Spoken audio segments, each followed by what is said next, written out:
Hello students, class 12th के लिए Jharkhand academic council 2024 में जो एग्ज़ाम लेने वाला है कॉमर्स सब्जेक्ट का क्लास 12th के लिए जैक में जो एग्ज़ाम होने वाला है, चाहे झारखंड बोर्ड का एग्ज़ाम हो, चाहे बिहार बोर्ड का हो, चाहे बाकी किसी भी अदर स्टेट बोर्ड में हो, अकाउंटेंसी सब्जेक्ट में कॉमर्स के लिए ये एमसीक्यू हम लोग आज पढ़ने जा रहे हैं। इसके साथ हम लोग सब्जेक्टिव भी पढ़ेंगे, यानी हम लोगों को हर सब्जेक्ट का accounts, business study, economics, ETP और जो बिजनेस मैथमेटिक्स जो आपका पेपर है, कभी कभी ईटीपी को ईपीएस भी बोला जाता है, जैसे बिहार में ईटीपी को ईपीएस हम लोग बोलते हैं। ये सारे सब्जेक्ट का कंप्लीट आपके सिलेबस के अकॉर्डिंग एक हम लोग क्वेश्चन बैंक लेकर आ रहे हैं, जिसमें आपको पूरा एमसीक्यू मिलेगा, साथ ही साथ सब्जेक्टिव भी मिलेगा, जिससे आपकी तैयारी बहुत स्ट्रांग हो सकती है। तो आज हम लोग एमसीक्यू स्टार्ट करने जा रहे हैं कॉमर्स के लिए और अकाउंटेंसी सब्जेक्ट का, और ये पूरे सिलेबस का है, ये पूरे कंप्लीट सिलेबस का एमसीक्यू है, इससे आपको बहुत फ़ायदा मिलने वाला है। तो चलिए स्टार्ट करते हैं फर्स्ट नंबर क्वेश्चन से। ये पार्टनरशिप का क्वेश्चन है फर्स्ट नंबर, कि किसी समझौते के अभाव में साझेदारी फर्म के लाभ हानि का विभाजन कैसे किया जाएगा। यानी जब पार्टनरशिप डीड नहीं बनता है, जब पार्टनरशिप एग्रीमेंट नहीं बनता है, तो पार्टनर्स के बीच में प्रॉफिट और लॉस कैसे बांटा जाता है? इक्वली बांटा जाता है। और अगर बनता है एग्रीमेंट, तो एग्रीमेंट में जो रेशियो लिखा रहेगा उस रेशियो में बांटेंगे, और नहीं लिखा रहेगा तो इक्वली बांटेंगे। आगे लिखा है साझेदारी समझौते के अभाव में पूंजी पर ब्याज कितना प्रतिशत दिया जाएगा। तो याद रखना है कि पूंजी पर ब्याज नहीं मिलेगा। अगर पार्टनरशिप डीड नहीं बनता है तो इंटरेस्ट ऑन कैपिटल नहीं दिया जाता है। कोई दिक्कत है? ये जो interest on interest on loan 6% है, लेकिन इंटरेस्ट ऑन कैपिटल नहीं लगेगा। तो अगर पार्टनरशिप डीड नहीं बनता है तो कोई इंटरेस्ट ऑन कैपिटल नहीं दिया जाएगा in absence of partnership deed. Next question क्या लिखा है कि फर्म के लिए आहरण पर ब्याज क्या है? For the firm interest on partners drawing, वो क्या है? इनकम कहलाएगा। पार्टनर अगर बिजनेस से ड्राइंग कर लेता है, उसके ऊपर पार्टनर से इंटरेस्ट वसूला जाता है, तो बिजनेस के लिए इंटरेस्ट ऑन ड्राइंग क्या होगा? इनकम होगा। आगे बोला जाता है कि जब वर्ष भर में निश्चित राशियों का आहरण प्रत्येक महीने की अंतिम तिथि को किया जाए, तो आहरण की कुल राशि पर कितने महीने का ब्याज लगेगा? Last day of every month निकाल रहे हैं। Last day of every month अगर ड्राइंग करते हैं एवरी मंथ, तो कितने महीने का इंटरेस्ट निकाला जाएगा? तो 5.5 मंथ का निकालेगा। आप लोगों को हम ऐसे नहीं बताए थे, आप लोगों को बताए थे 11/2। तो 11/2 करेंगे तो कितना आता है? कॉमन सेंस की बात है, कोई दिक्कत है? अभी 11/2 आपको बताए थे, 11/2 ऑप्शन में नहीं है तो भाग दे दो ना, 5.5 तो है, तो 5.5। कोई दिक्कत है? और फर्स्ट डे अगर रहेगा तो 6.5। फर्स्ट डे रहेगा तो क्या होगा? 6.5। और मिडिल डे रहेगा तो 6। मिडिल डे में कितना होगा? 6 मंथ का।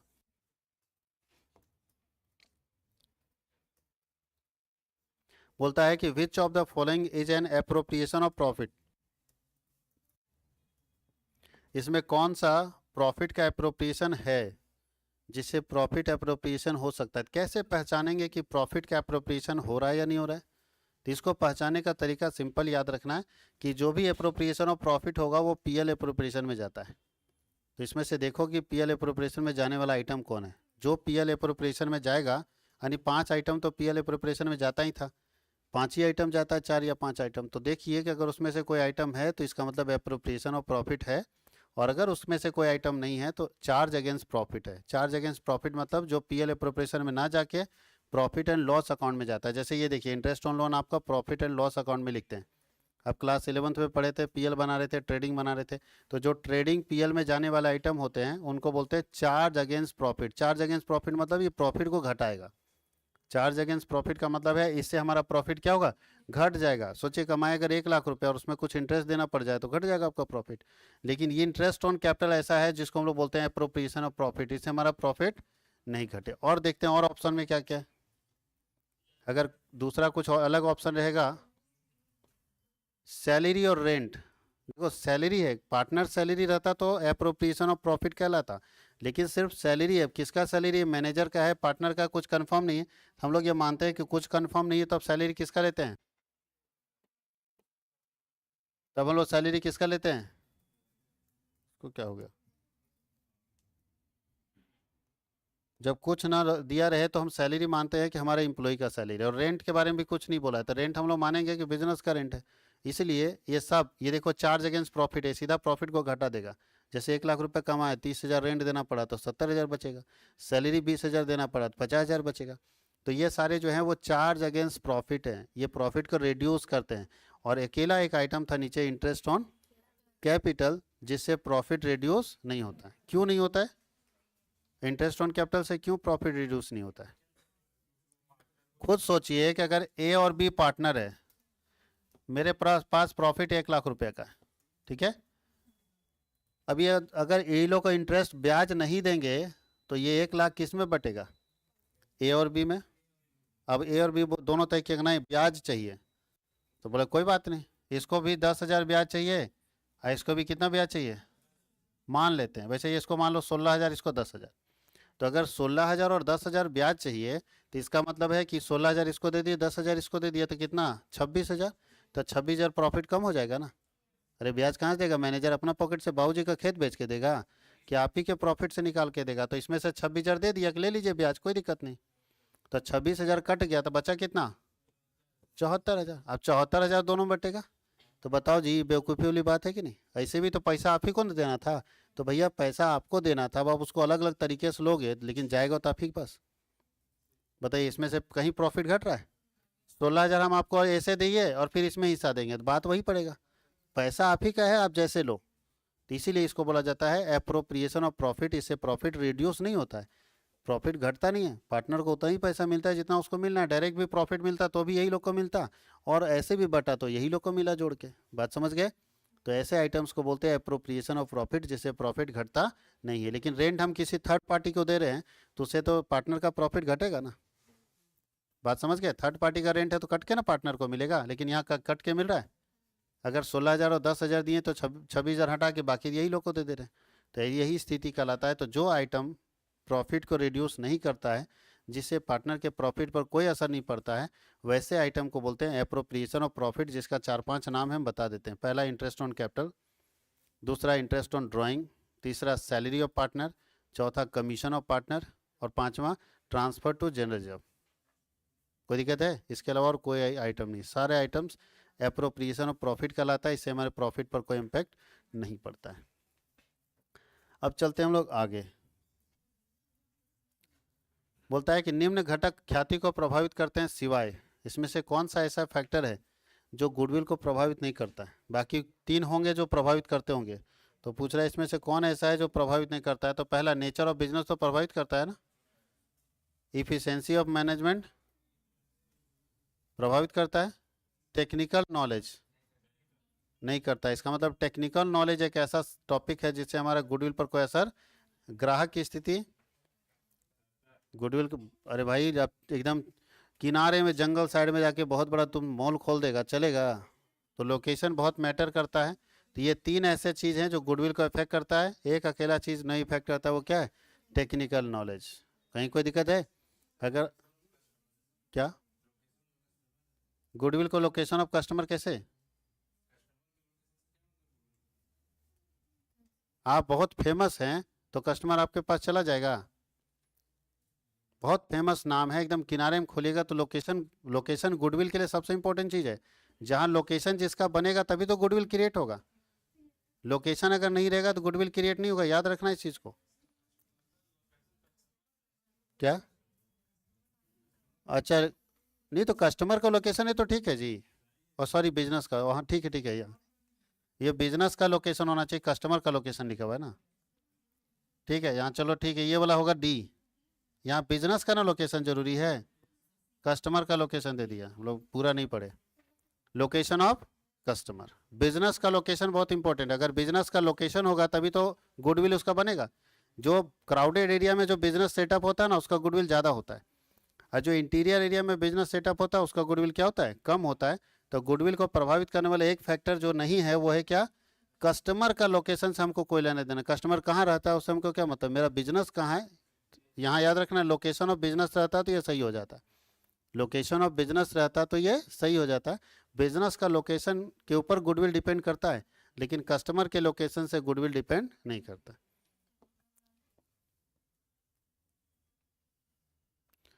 अब लिखा है व्यवसाय की प्रसिद्धि के मौद्रिक मूल्य को क्या कहते हैं? बिजनेस आपका बहुत फेमस है तो उसका जो मॉनेटरी टर्म होता है उसको क्या कहते हैं? अभी तो पढ़े। क्या कहते हैं?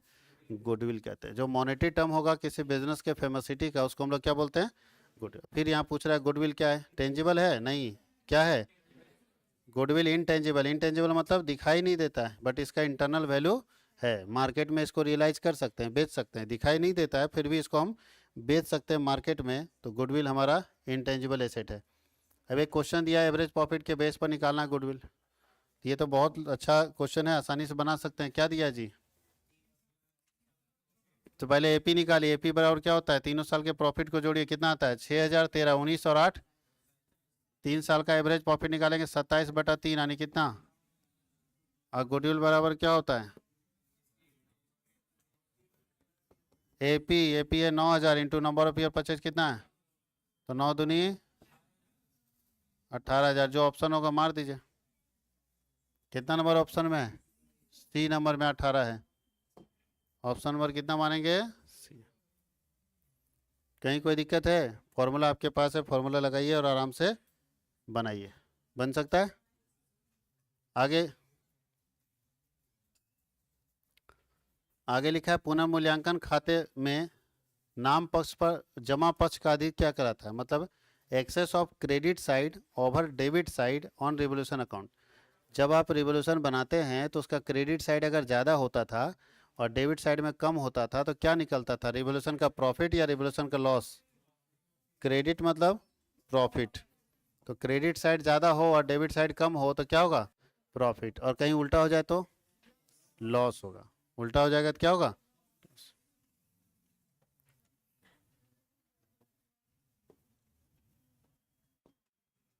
अब नेक्स्ट क्वेश्चन फिर गुडविल निकालना है। एवरेज प्रॉफिट से ही गुडविल निकालना है, बन सकता है? निकाल लोगे? यहीं पे तो निकल जाएगा। चलिए पहले एपी निकालिए। इसका कितना आता है एवरेज प्रॉफिट? इसका एपी आएगा 42,000।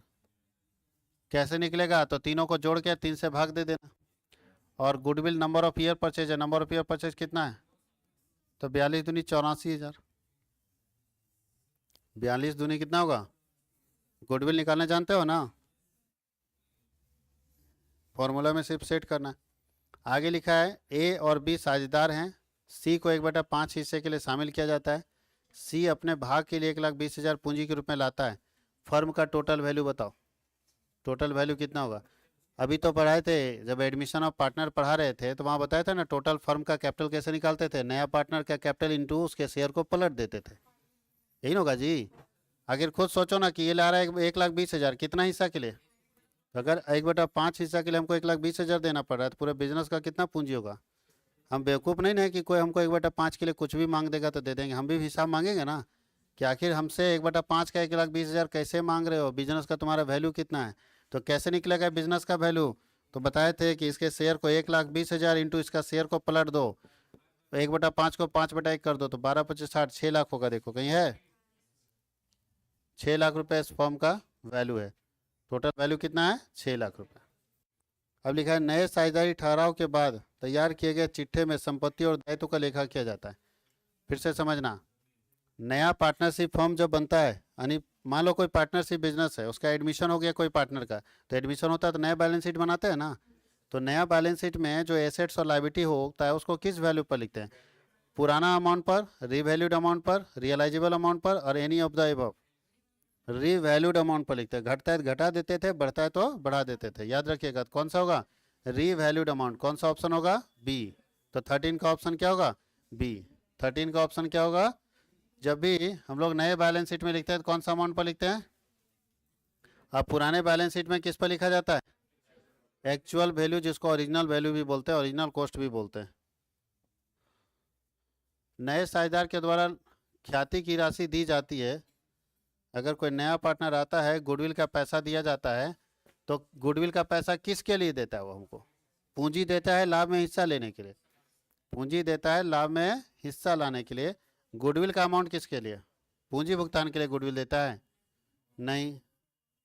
किसके लिए देता है? लाभ में हिस्सा खरीदने के लिए। पूंजी लगाता है बिजनेस में पार्टनर बनने के लिए, तो गुडविल का पैसा लाभ में हिस्सा खरीदने के लिए। इसीलिए गुडविल को हम लोग किस रेशियो में बांटते थे? सैक्रिफाइसिंग। मतलब है जो जितना सैक्रिफाइस करेगा अब मान ले सी से हम 10% खरीदे हैं तो सी को 10% पैसा देंगे। ए से अगर हम 90% खरीदे हैं तो ए को हम 90% देंगे। तो जो बोलता है कि जितना परसेंट जिससे हिस्सा हमको मिलेगा हम गुडविल का पैसा उतना ही परसेंट उसको देंगे।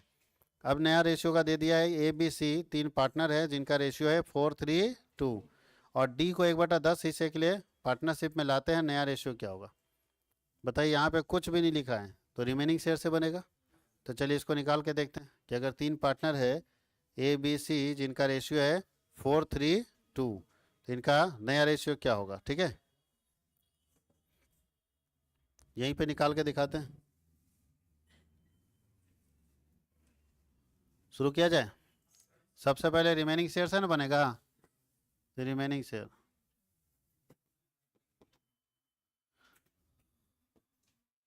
1 - 1/10 तो कितना बचेगा, किसका किसका है, A plus B plus C. हम निकाले new ratio A B C D. A का हिस्सा कितना है बाबू लोग, पहले 9/10, 9/10 और 9/10 इंटू कितना 4 3 7 2 9, 4/9, 3/9, 2/9 इन होगा। 9 से 9 कटेगा कितना आता है, इसका तो 1/9 ही ना है जी, 1/10 है। चलो तो बताओ इसका कितना आता है, 4/10, 3/10, 2/10 और 1/10। तो रेशियो क्या हो गया 4:3:2:1। तो देखो 4:3:2:1 जहाँ पे होगा यही हमारा इसमें क्या होगा आंसर। 4:3:2:1 हमारा आंसर। प्रोसेस समझ में आया, याद रखना है सबको प्रोसेस, क्योंकि आंसर याद रखने से कुछ होने वाला है नहीं। आंसर याद करने से क्या हो जाएगा, बनाने नहीं आता है तो बना लीजिएगा, हटा दिया जाए। अब चलते हैं हम लोग 16। तो क्या था जी 4:3:2:1 सी नंबर ना था, इसका सी आंसर हो। अब बताओ ये सेम चीज है, बोलता है एक्स वाई और जेड है, ये जेड 3 पार्टनर है जिनका रेशियो 5:3:1 और जेड रिटायर होना चाहता है, अवकाश ग्रहण करना चाहता है। कौन है रिटायर होना चाहता है, वाई। यहाँ थोड़ा गलत लिखा हुआ है, यहाँ क्वेश्चन गलत लिखा है, वाई, वाई रिटायर होना चाहता है, वाई अवकाश ग्रहण करना चाहता है। और उसका हिस्सा कौन लेता है, जेड ने लिया। और एक्स और जेड का नया रेशियो बताइए, बताइए। वाई जो रिटायर किया उसका सारा हिस्सा जेड ले लिया, तो एक्स और जेड का नया हिस्सा क्या होगा, बन जाएगा। रिटायरमेंट बहुत इजी है, देखो ये हो गया था। सबसे पहले ये बताइए, न्यू रेशियो डायरेक्ट निकालते हैं। एक्स और जेड, वाई कहाँ, वाई तो चल बसा।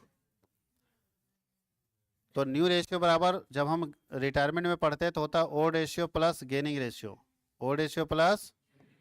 तो पहले एक्स का ओल्ड रेशियो बताओ, तो 3/9 होगा और जेड का 1/9 यही होगा। गेन कौन कर रहा है, वाई रिटायर हो गया तो वाई का सारा हिस्सा कौन ले रहा है, देखिए यहाँ पे कौन ले रहा है, जेड ले रहा है, एक्स से कोई लेना देना नहीं, तो एक्स का चवन्नी भी फायदा नहीं हुआ है, जेड को हुआ है। तो बताओ वाई का हिस्सा है कितना 5/9, 5/9 जो वाई का हिस्सा है उस सब का सब किसको फायदा हुआ है, तो 5/9 जेड को। तो नया रेशियो निकल गया 3/9 और 6/9। तो रेशियो क्या आएगा, इसको आप और काटना चाहते हैं तो 1:2, तो 1:2 देखिए है इसमें दिया हुआ है 1:2। ऑप्शन कौन सा, पहला नंबर।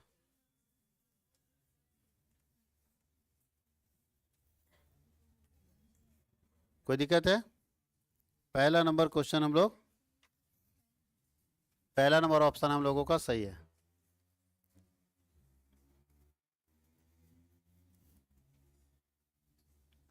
बन सकता है पूरा, बहुत ही आसान है। क्वेश्चन का स्टैंडर्ड बहुत इजी गया है, थोड़ा टफ जाएगा आगे। अभी बाप माँ करने लगा कि यही है तो अरे बाप माँ करने से नहीं भैया, आपका जो एनसीईआरटी का सिलेबस है ना, वो सीबीएसई भी फॉलो करता है और स्टेट बोर्ड भी फॉलो करता है। जब क्वेश्चन टफ पूछ देगा तो यही बात बोलेगा स्टेट बोर्ड कि हमने एनसीईआरटी के सिलेबस को फॉलो किया। तो आप अपना स्टैंडर्ड नहीं बढ़ाएंगे, एकदम नीचे स्तर में रहेंगे तो नहीं उम्मीद है। आपको क्या लगता है खाता लिखने नहीं आएगा और आप अकाउंटेंट बन जाएगा, और वो भी पता चला कि गूगल का? हाँ, एक दिन में भगा देगा तुमको, ऑफिस के बगल में बैठने भी देगा क्या? गेट कीपर जो है ना दरबान, वही भगा देगा वहां से। क्या लगता है ऑफिस के आसपास में भटकने तो देवे नहीं करेगा? नौकरी तो बात का है, अगर नहीं पढ़ेंगे तो। चलिए इधर देखते हैं हम लोग। पढ़ना तो पड़ेगा, ये बहुत इजी क्वेश्चन है। अगले टेस्ट में देखिएगा अकाउंट्स का स्टैंडर्ड किसको बोलते हैं। ए बी सी, हाँ सब में पार्टनरशिप का खाली क्वेश्चन डाला हुआ है इसमें। ये पूरा पार्टनरशिप है एमसीक्यू।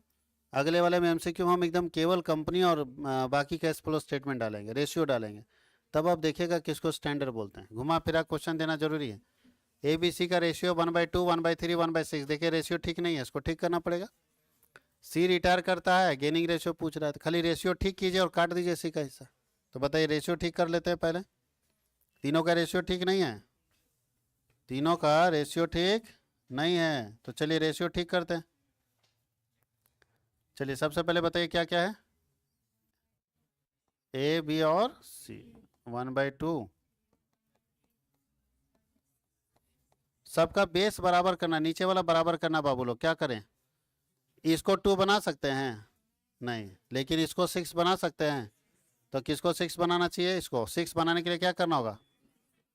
और मल्टीप्लाई में हम लोग जानते हैं कि दोनों ऊपर नीचे बराबर संख्या से मल्टीप्लाई करना होगा। तो ये कितना हो गया? ये इसको कितना से मल्टीप्लाई करेंगे? तो 2/6, और ये तो 1/6 है ही। तो रेशियो हो गया 3:1। ए बी सी, कौन रिटायर हो रहा है? सी रिटायर हो रहा है। तो गेनिंग रेशियो हो गया ए और बी का कितना? 3:2। जहाँ भी है वही वो ऑप्शन इसका क्या है? सही है। तो ऑप्शन कौन सा सही है? सी। कहीं कोई दिक्कत है? ऑप्शन कौन सा सही है? सी ऑप्शन इसका बिल्कुल सही है।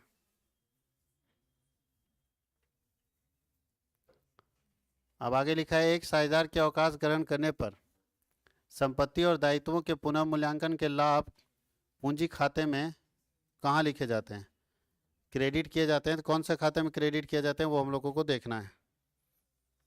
बताओ, अगर कोई पार्टनर रिटायर होता है तो जो एसेट्स और लायबिलिटी का रिवोल्यूशन होगा, उसका प्रॉफिट सारे पार्टनर के खाते में क्रेडिट किए जाएंगे। किस रेशियो में?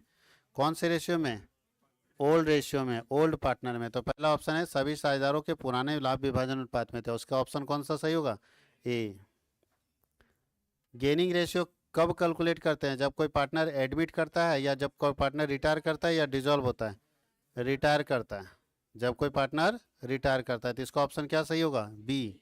19 का क्या सही होगा? बी। 20 बोलता है अवकाश ग्रहण करने के समय पुनर्मूल्यांकन के लाभ हानि को बांटा जाता है किस में? सभी साझेदारों में। अभी तो देख चुके। किसी साझेदार के रिटायरमेंट पर, रिटायरमेंट बोलता है सेवानिवृत्ति साझेदार के पूंजी खाते को जमा किया जाता है। बोलता है कि अगर on the retirement of a partner, retiring partner capital account will be credited with, किसके साथ क्रेडिट किया जाता है उसके कैपिटल को? तो his and her share of goodwill, goodwill of the form, share of goodwill of remaining partner, और none of these. बताइए, फिर समझे क्वेश्चन को, कि जब कोई पार्टनर रिटायर करता है तो रिटायरिंग पार्टनर के खाते को क्रेडिट करते हैं, किसके साथ क्रेडिट करते हैं? बताइए। इसका सी ऑप्शन सही होगा, share of goodwill of remaining partner. अरे ये गुडविल का ट्रीटमेंट पूछ रहा है। गुडविल का क्या एंट्री बताए थे रिटायरमेंट में? गेनिंग टू सैक्रिफाइसिंग बताए थे ना। तो ये गेनिंग पार्टनर है, गेनिंग पार्टनर टू सैक्रिफाइसिंग, तो सैक्रिफाइसिंग तो क्रेडिट हो ही रहा है, बट डेबिट किसको करेंगे? तो डेबिट करेंगे गेनिंग पार्टनर को। गेनिंग पार्टनर को ही हम लोग बोलते हैं रिमेनिंग पार्टनर। जो बचा हुआ पार्टनर है वही ना गेन करेगा। तो गेनिंग पार्टनर और रिमेनिंग पार्टनर यहाँ पे क्या होगा? सेम। कंपनी बोलते हैं कंपनी के अंशधारी क्या होते हैं? स्वामी होते हैं। कंपनी के अंशधारी क्या होते हैं? स्वामी। तो 22 का ए होगा। 22 का क्या होगा? ए। किसी कंपनी में जो मालिक होगा वो शेयर होल्डर, वो मालिक वही होता है। आगे लिखा है जब्त किए गए शेयर अंशों को पुनः निर्गमन के बाद अंश हरण खाते के शेष को हस्तांतरित किया जाता है। Balance of forfeited share account after reissue, जो फॉरफिचर में मेरे पास पैसा बच जाता है, तो जब हम शेयर को रीइशू कर देते हैं तो रीइशू करने के बाद ये बचे हुए पैसे को हम कहाँ ट्रांसफर करते थे, कैपिटल रिजर्व में। याद कीजिए last entry, share forfeiture account debit to capital reserve. तो इसका आंसर क्या आएगा, बी। अंशों का अधिमूल्य पर निर्गमन, अगर हम प्रीमियम पर शेयर को बेचते हैं तो वो क्या है, कैपिटल गेन है, कैपिटल लॉस है, नॉर्मल लॉस है या नॉर्मल गेन है। अगर हम शेयर को प्रीमियम में बेचते हैं तो क्या हमेशा प्रीमियम में बेचते हैं, नहीं, तो इसको हम लोग क्या मानते हैं, कैपिटल गेन। कहीं कोई दिक्कत है, और इधर क्या ऑप्शन में दिया देख ले, नॉर्मल प्रॉफिट नहीं, कैपिटल गेन ही होगा, कोई दिक्कत है। कंपनी के दायित्वों में जोड़े जाने वाली पूंजी को कौन सी पूंजी बोलते हैं, कौन सा ऐसा कैपिटल है जो कंपनी के लायबिलिटी में जुड़ता था, यानी किस कैपिटल को लेके हम कंपनी का बैलेंस शीट बनाते हैं। तो ऑथराइज तो नहीं लेते थे, इशूड नहीं लेते थे, कि सब्सक्राइब नहीं लेते थे, किसको, वैसे सब्सक्राइब को ही हम लोग कर सकते हैं, कोई दिक्कत। वैसे पेडअप भी यहाँ ठीक होगा, पेडअप मतलब जो पैसा दिया है उसको जोड़ते थे, तो पेडअप आप करो ज़्यादा अच्छा रहेगा। कौन सा पूंजी जोड़ते हैं हम लोग, पेडअप शेयर कैपिटल, जो पैसा लोग देगा उसी को ना जोड़ेंगे। यानी हम लोग क्या लिखते थे, कॉल्डअप लिखते थे और कॉल्डअप में एरियर माइनस कर देते थे। कॉल्डअप में एरियर क्या करते थे, माइनस करके लिखते थे। तो कॉल्डअप में अगर एरियर को माइनस कर देंगे तो क्या निकल जाएगा, पेडअप। इनमें से कंपनी की पंजीकृत पूंजी कौन सी है, कौन पंजीकृत पूंजी है, ऑथराइज कैपिटल। देखो यहाँ लिखा हुआ है पंजीकृत पूंजी, इसी को बोलते हैं। ऑथराइज कैपिटल को ही हम लोग पंजीकृत पूंजी या अधिकृत पूंजी बोलते हैं। तो 26 का कौन सा सही है, सी। 25 का डी, 25 का डी, 26 का सी। 27, अंशों के निर्गमन के पूर्व कौन सा विवरण निर्गमित किया जाता है, शेयर बेचने से पहले कौन जारी किया जाता है, प्रोस्पेक्टस। शेयर बेचने से पहले कौन जारी किया जाता है, प्रोस्पेक्टस जारी किया जाता है, ठीक है। तो इसका ए होगा। शेयर अलॉटमेंट खाता कौन सा अकाउंट है, शेयर अलॉटमेंट जो है वो कौन सा अकाउंट है। तो share application, share allotment, share first call, share final call, सब कौन सा अकाउंट है, पर्सनल, सब का सब पर्सनल अकाउंट है, कोई दिक्कत किसी को। लाभांश सामान्यतः दिया जाता है, डिविडेंड किस पर मिलता है, कौन से पैसे पूंजी पर मिलेगा डिविडेंड, जो आप पैसा दीजिएगा या जितना टोटल हुआ है। मान लीजिए टोटल 10 लाख में बात हुआ, 10 लाख हमको देना है, लेकिन 10 लाख में अभी हम 2 लाख दिए हैं कंपनी को, तो हमको लाभ जो मिलेगा वो 2 लाख का मिलेगा या 10 लाख का मिलेगा, 2 लाख का। इसको कौन सा कैपिटल बोलते हैं, पेड अप कैपिटल। तो पैसा दीजिएगा उस पर ना जी। जैसे मान लीजिए हम कंपनी में बात किया, कम छोड़ो, बैंक से हम लोन लिए, 20 लाख रुपये का लोन सेंक्शन हुआ कि 20 लाख रुपये का लोन हम ले सकते हैं, लेकिन अभी हम सिर्फ 2 लाख लिए। तो ब्याज हम कितने पर भरेंगे, 20 लाख पर या 2 लाख पर, 2 लाख पर। बाकी तो पैसा बैंक में ना है, जब निकालेंगे तब ना ब्याज लगेगा। उसी तरह यहाँ है कि अगर हमको 10 लाख लगाना था, हम अभी 2 लाख लगाए, तो हमको जो लाभ कंपनी का मिलेगा वो किस पर मिलेगा, 2 लाख पर। इसी को हम लोग बोलते हैं पेड अप। और अंशों के हरण के परिणाम स्वरूप अगर हम शेयर को फॉरफिट कर लेते हैं तो उससे मेरा कैपिटल, शेयर कैपिटल घटेगा या बढ़ेगा, कौन घटेगा बताओ जी। शेयर फॉरफिट कर लेने से पेड अप कैपिटल घटेगा, ऑथराइज कैपिटल घटेगा, फिक्स कैपिटल घटेगा, कौन घटेगा, या रिजर्व कैपिटल घटेगा। अगर हम शेयर को फॉरफिट कर लेते हैं तो उससे मेरा कौन सा कैपिटल घट जाता है, ऑथराइज कैपिटल नहीं घटता है और रिजर्व कैपिटल भी नहीं घटता है, फिक्स कैपिटल होता ही नहीं है, कौन घटेगा, पेड अप कैपिटल घटेगा। कंपनी में फिक्स कैपिटल आप पढ़ते ही नहीं है, तो कौन सा कैपिटल घटेगा, पेड अप कैपिटल। अब हम लोगों को ये very short answer type question देखना है। इसको आज के क्लास में हम लोग नहीं देखेंगे, हम लोग अगले क्लास में very short answer type question देखेंगे। सारा थ्योरी है, अगर ये सब थ्योरी भी आप अपने पास नहीं तैयार कर रहे हो, नहीं लिख रहे हो, तो कोई फायदा नहीं। बहुत बच्चे सोच रहे हैं कि टेस्ट का क्वेश्चन मिलेगा ना बाद में कर लेंगे, कुछ नहीं कर पाएंगे आप पहले पढ़ के आएंगे, पहले ही तैयारी अपना कर लीजिए, तो पढ़ के जाके टेस्ट दीजिए, वो ज़्यादा अच्छा है। और जब तक आप टेस्ट नहीं लिखेंगे कुछ फ़ायदा नहीं होने वाला है।